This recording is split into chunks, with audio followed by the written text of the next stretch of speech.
Bien, donc dernière partie de l'arithmétique que vous allez voir tout seul, enfin un peu tout seul. Bon, ce sera moins long que la dernière, hein, je suis désolé, elle est un petit peu longue. Je sais donc qu'on va travailler ici les nombres premiers, hein, des Primzahlen. On va commencer par donner la définition. Qu'est-ce qu'un nombre premier? Donc, hein, on dit que P est un entier positif strict et premier si seulement si il émet donc exactement deux diviseurs positifs, hein, bien évidemment, un et lui-même. C'est-à-dire que un n'est pas premier, parce que un n'admet qu'un diviseur positif, c'est un. Et après, bah, le premier nombre premier, bah, c'est 2 et il est pair, et puis c'est le seul nombre premier qui est pair. Souvent, l'ensemble des nombres premiers, on le note P un petit peu avec une double barre, vous savez, comme on note les ensembles R, Z, N, tout ça. Alors, bah, la liste des nombres premiers, vous la connaissez, hein, vous l'avez vu quand vous étiez petit. Alors, un premier critère de primalité, donc c'est un théorème qui est assez intéressant. Donc, si n est supérieur ou égal à 2, n admet au moins un diviseur premier. Alors ça sert quand même il y a des démonstrations où c'est quand même un critère important qu'on utilise. Donc, vous prenez n'importe quel entier plus grand que 2, vous êtes sûr, il y a un diviseur, il admet un diviseur premier. Bon, bah, pour cela, on va faire la démonstration. Bon, j'ai fait une petite notation, j'ai changé la notation en fait. D2n, on avait vu que c'était des entiers qui étaient des diviseurs positifs de n. Et là, je vais utiliser les diviseurs stricts de n, c'est-à-dire les diviseurs de n, mais pas n. Alors, si n est premier, dans la démonstration, premier cas, si n est premier, bon, bah, c'est fini, hein, comme n il divise n il admet bien un diviseur premier. Donc, la partie intéressante de la démonstration, c'est quand n n'est pas premier. Alors, qu'est-ce qu'on peut dire qu'un nombre qui n'est pas premier? Bon, bah, d'après sa définition, un nombre est premier si seulement si il admet au moins, pardon, il admet exactement deux diviseurs. Donc, s'il n'est pas premier, bah, il n'admet pas exactement deux diviseurs, c'est-à-dire soit il en admet moins, c'est-à-dire un, soit il en admet plus, c'est-à-dire 3 ou plus. Alors, un, c'est exclu parce que n il est supérieur ou égal à 2, hein. Donc, le seul entier qui a un seul diviseur, bah, c'est un. Et donc, on est forcément dans le cas où, quand tu n'es pas premier, eh bien, tu admets au moins trois diviseurs. Donc, ces trois diviseurs, on va les appeler. Donc, il y aurait un, forcément, il y aura n, et puis il y en aura un qui est entre les deux. Alors, donc, dans la notation, D, c'est l'ensemble des diviseurs de n strictement supérieur à 1.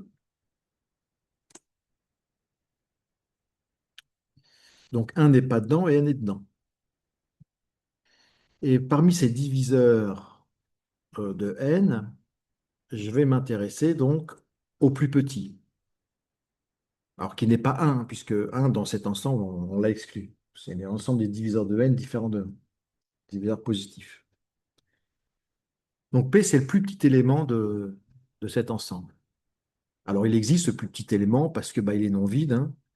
On a vu que comme il y avait au moins trois diviseurs de n, donc il y a un, il y a n, et puis il y a quelque chose entre les deux.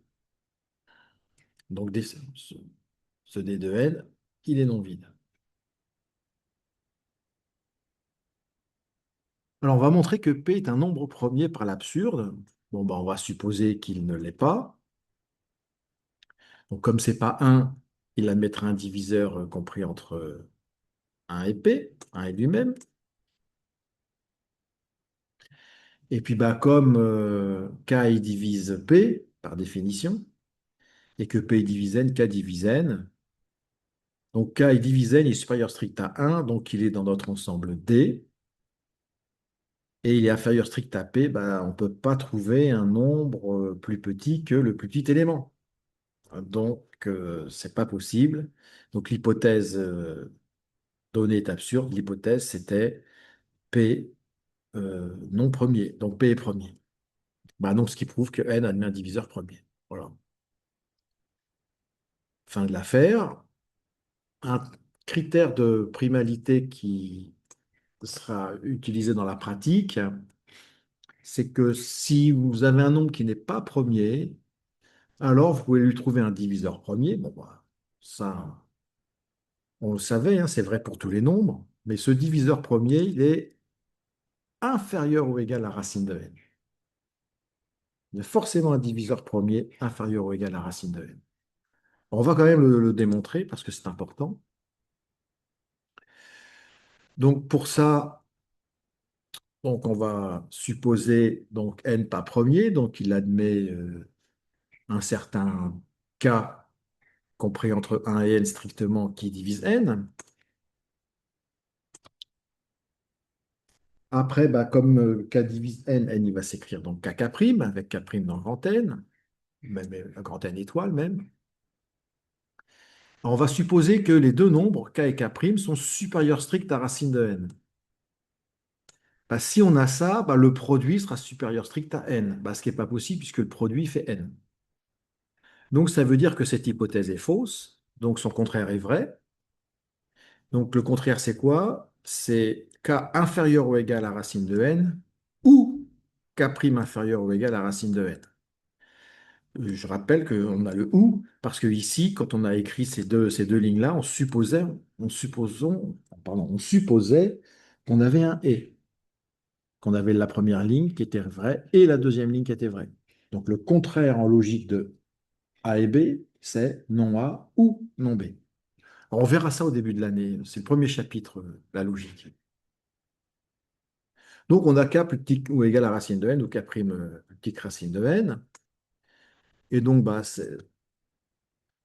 c'est fini, hein, puisqu'on a trouvé un diviseur de n plus petit que racine de n. Et donc, étant donné que ce diviseur, bah, il admettra forcément un diviseur premier. Donc, on aura un diviseur premier qui divisera k ou k' et qui sera forcément plus petit que racine de n. Donc, s'il divise k ou k', il divisera forcément n. Bien. Alors, moi, j'ai tout détaillé par la suite. Donc, la petite remarque, l'inégalité, c'est inférieur ou égal. Il faut faire attention. Alors, une première propriété, si vous avez un nombre premier P, on le note souvent P, hein, les nombres premiers. S'il divise le produit AB, bah, il divise forcément A ou B. Bah, il peut diviser les deux éventuellement, mais il divise forcément au moins l'un des deux. Alors, on va faire sa démonstration. Alors, tout repose sur, donc, bien sûr, quand vous voyez ça, hein, ça sent quand même le théorème de Gauss à plein nez, puisqu'on a P divise AB, puis après on a juste P divise A. Donc on s'est dit, tiens, le B l'a sauté, c'est typiquement le théorème de Gauss. Donc l'idée, c'est d'introduire le PGCD entre P et A, ou P et B en fait, hein. Vous pouvez faire comme vous voulez. Donc si le PGCD entre P et A vaut 1, comme P divise AB, bah, P va forcément diviser B. On aura donc notre théorème de démontrer. Donc D, je dis que c'est le PGCD de PA. Qu'est-ce que je peux en déduire? Bah, que D divise P, que D divise A. Mais dans D divise P, je rappelle que P est premier. Donc P, il admet que deux diviseurs, 1 et lui-même. Donc ça veut dire que pour D, c'est soit 1, soit P. C'est ça la force de dire que D il divise un nombre premier. Donc il y a deux cas pour D en fait. 1 ou P. On va traiter ces deux cas. Si D égale 1, alors comme le PGCD donc de PA vaut 1, P divise AB, donc bah, d'après Gauss, P va diviser B. Boum. Donc, on a bien le résultat annoncé par le théorème. Deuxième cas, si D égale P. On rappelle que D, c'est le PGCD de PA, donc D divise P, certes, mais D divise A. Donc ça veut dire comme D égale P, c'est-à-dire que P divise A. Bon, bah, c'est ce que annonçait le théorème. Voilà. Donc les deux cas qui sont ici, le ou en fait, sont réalisés par les deux cas qu'on vient de faire. Donc, il n'était pas très dur à démontrer, il suffisait d'avoir la bonne méthode. Ici, c'est de poser D égale PCT de P1. Voilà, bon, je vais donner des petits exemples. Bon, c'est pas fondamental, c'était pas très difficile. Il faut bien vérifier qu'on a un nombre premier, hein, bien sûr, hein, puisque sinon, ça va pas marcher. Donc, infinité des nombres premiers, donc un théorème qui est très très vieux. Il existe une infinité de nombres premiers. Alors, il existe beaucoup, beaucoup de démonstrations. Là, on va voir la démonstration la plus, la plus classique, celle qui consiste à faire un raisonnement par l'absurde en disant, bon, bah voilà, on va supposer qu'il y a un nombre fini de nombres premiers, donc je les écris, hein, P1, P2, P3, jusqu'à P, certains Pn, jusqu'à un nombre fini. Je les écris dans l'ordre, enfin, strictement croissant. Donc le premier, on sait que c'est 2. Et l'idée, c'est d'utiliser, de fabriquer un nombre qui est le produit de P1, P2 jusqu'à Pn, plus 1. Alors ce nombre, il est intéressant parce que, alors, comme les pays sont tous plus grands que 1, le produit, bah, il va forcément être plus grand que 1 aussi. Il est même très grand, le produit. Il sera plus grand que 2 puissance n, en fait, hein. Donc A, il va être au moins égal à 2. C'était sûr, hein. Bien. Et c'est là qu'on va utiliser, hein, tout nombre supérieur ou égal à 2, tout entier supérieur ou égal à 2, admet au moins diviseur premier. Donc, bah, A, il admet un diviseur premier. Et bah, ce diviseur premier, il est forcément dans cette liste-là. C'est pas possible autrement. Parce ils sont là, tous les nombres premiers. Donc, il y a un certain indice entre 1 et n, tel que PK divise A. Or, bien évidemment, PK, bah, il divise P1 fois P2 fois P3 jusqu'à fois Pn, hein, puisqu'on va trouver PK dedans. Donc, PK, il va diviser une combinaison de A et de ce produit. Bon, on va faire tout simplement la différence. Et ça voudra dire que PK divise 1, puisque la différence vaut 1. Bon, bah ça, c'est pas possible parce que PK, c'est un nombre premier, il était supérieur ou égal à 2. Donc, ce qui aboutit à une contradiction, ce qui prouve qu'il y a une infinité de nombres premiers. Alors, il y a un théorème aussi fondamental de l'arithmétique qui dit que, alors, vous l'avez vu quand vous étiez petit, que tout entier se décompose en produit de facteurs premiers. Donc, on prend un entier, bon, supérieur ou égal à 2, parce que 1, c'est pas très intéressant, et 0 non plus. Donc, il existe une série de nombres premiers que j'ai appelé P1, P2 jusqu'à PK, que j'ai rangé dans l'ordre croissant. Donc ça pourrait être 2, 7, 11, ici 29, etc. Et des entiers non nuls, tels que n s'écrit le produit donc, de ces nombres premiers avec certaines puissances. Donc ça pourrait être 2 au carré, fois 3 puissance 5, fois, etc., jusqu'à fois 29 puissance 1, par exemple. Mais pas la puissance 0. Voilà, donc ça se note comme ça, c'est assez moche, hein. C'est le pi, c'est le copain du sigma. Sigma, c'est pour somme, pi, c'est pour produit. Donc ça s'appelle la décomposition d'un entier en produit de facteurs premiers. Vous avez vu ça quand vous étiez petit. Donc je donne quelques exemples, hein, pour 42 et pour 1200. Donc pour 42, toutes les puissances, là, alpha 1, alpha 2, alpha 3 étaient égales à 1. Donc là, ça, c'était P1 qui faisait 2, P2 qui faisait 3, P3 qui faisait 7. Et alpha 1 faisait 1, alpha 2 faisait 1, alpha 3 faisait 1, ce sont les puissances. Ici, P1 c'était 2, P2 c'était 3, P3 c'était 5, et les puissances, alpha 1 c'était 4, alpha 2 c'était 1 et alpha 3 c'était 2. Alors, pour faire la décomposition produit de facteurs premiers, quand vous étiez petit, peut-être qu'on vous l'a présenté sous cette forme-là. Donc, je vous la réécris, hein. Donc, 1200, par exemple, bah, on essaie de faire sa division par le premier nombre premier qu'on connaît, c'est 2. Et on le fait, bah, tant qu'on peut le faire, on le fait. Puis à un moment donné, on s'arrête, et ben on essaye après 3. Si ça marche, on le prend. Sinon, on prend le suivant 5, puis 7, puis 11, etc. Et en fait, à un moment donné, on s'arrête quand on obtient en bas à gauche. Si on obtient 1, bah, c'est qu'on a fini. On s'arrête. Et on a la décomposition, donc 2 puissance 4, 3 puissance 1 et 5 puissance 2. Voilà, vous avez dû faire ça quand vous étiez petit. Alors, pour déterminer si un nombre est premier ou pas, d'après le critère de primalité, donc, on va tester s'il est divisible par un nombre premier inférieur à racine de n.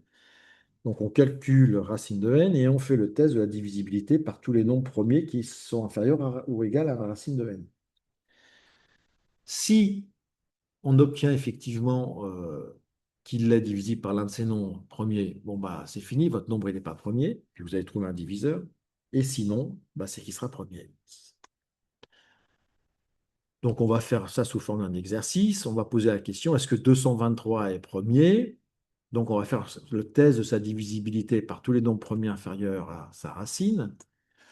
On n'a pas besoin d'une calculatrice, hein. On sait très bien que 14 au carré, c'est 196 et 15 au carré, c'est 225. Hein. Donc, on a 223 qui est compris entre ces deux nombres-là. Donc, bah, la racine de 223 est comprise entre 14 et 15. D'accord? Donc, on va chercher tous les nombres premiers inférieurs à racine de 223, qui vaut 14 et quelques, donc inférieur ou égal à 14, ce qu'on a écrit ici. Ces nombres premiers, ben, on les a écrits là, et on va tester la divisibilité de 223 par ces six nombres premiers. Alors, pour le faire, on écrit ça. Bon, le premier, ben, 2, ben, c'est pas possible parce que 223 est impair. Après, il faut faire la division euclidienne par 3, ce qu'on a écrit ici, puis la division euclidienne par 5. Donc, il n'y a pas un reste nul, hein, donc ce n'est pas divisible. La division euclidienne par 7, puis par 11, puis par 13. On s'aperçoit que bah, il n'est jamais divisible. Bah, donc, c'est que votre nombre, il est premier. Parce que je rappelle, s'il n'était pas premier, on aurait trouvé un diviseur inférieur ou égal à racine de n, diviseur premier. Donc, 223 est premier. Voilà, donc là, on a donné un algorithme Python pour le faire. Alors, je vais parler du crypte d'Ératosthène, parce que c'est quand même une méthode qui est quand même assez jolie, qui permet de déterminer la liste des nombres premiers. Donc, c'est la liste des nombres premiers inférieurs ou égal à un certain n donné. Donc, je vous ai fait une petite animation. Et avant, on va écrire la méthode. Donc, pour trouver tous les nombres premiers inférieurs à n, pardon, on écrit tous les nombres entiers de 2 à n. Alors, si n il vaut 10 000, ça en fera beaucoup. Alors, la méthode, une fois qu'on l'a fait, elle dit, bon, bah, 2 est premier, on l'entoure, et on va rayer tous les multiples de 2 qui sont supérieurs stricts à 2, parce que ce ne sont forcément pas des nombres premiers. Et le nombre qui suit, 2, et qui est pas rayé, eh ben, il sera forcément premier. Et on va rayer tous ces multiples stricts. Et après ça, le nombre, donc ça va être 3, hein, bien sûr, et le nombre qui va suivre 3 qui n'est pas rayé, il sera premier. Et on recommence. Donc, ici, on a rayé les multiples de 2, 3 est premier, on raye les multiples de 3, 5 est premier, on raye les multiples de 5, 7 est premier, on raye les multiples de 7. Et en fait, on s'aperçoit après que, donc on recommence l'animation ici, qu'une fois qu'on a rayé, qu'on a encadré 7 et rayé tous ces multiples, bah, les multiples de 7, ça va être donc 7 fois 1, c'est fait. 7 fois 2, il a déjà été rayé. 7 fois 3, 7 fois 4, 7 fois 5, 7 fois 6, 7 fois 7. Tout ça, ça a déjà été rayé. Donc, il va rester 7 fois 7, 49. 7 fois 8 a déjà été rayé. 7 fois 9, 7 fois 10. 7 fois 11 n'a pas été rayé. 7 fois 12, 7 fois 13 n'a pas été rayé. 7 fois 14, 7 fois 15. Et après, on dépasse 100.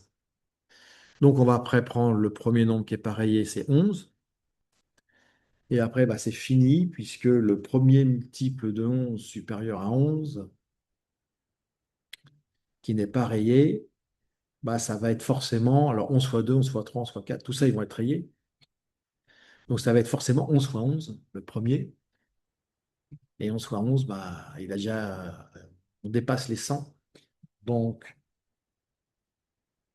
on l'entoure parce qu'il est premier et il n'y a pas d'autres nombres à rayer. Donc, tous les nombres qui vont rester, que j'ai entourés de rouge, seront premiers.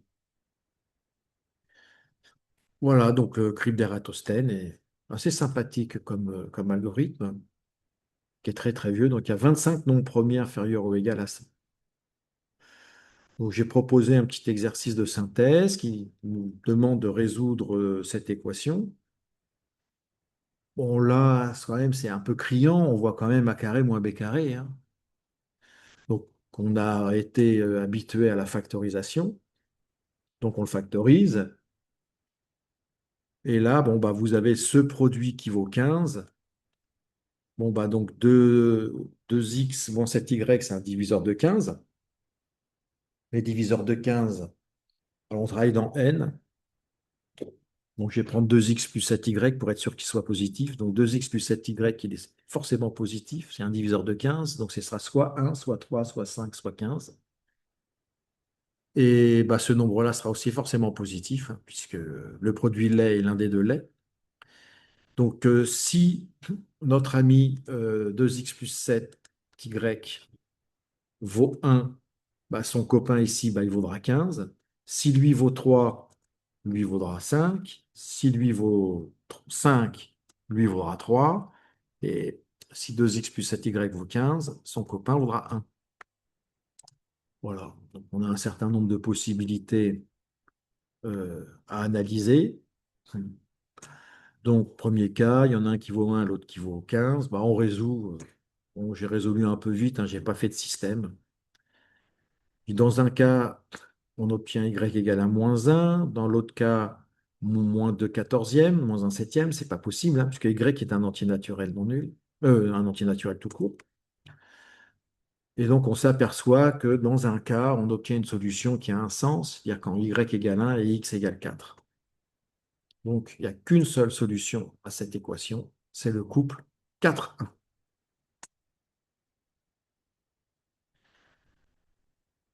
Alors, il faut décomposer deux nombres en produit de facteur premier pour trouver le PGCD, parce qu'il y a une autre façon de trouver le PGCD quand on a la décomposition en produit de facteur premier plutôt que de faire des divisions euclidiennes. Mais faire des divisions euclidiennes, ça reste quand même le plus simple.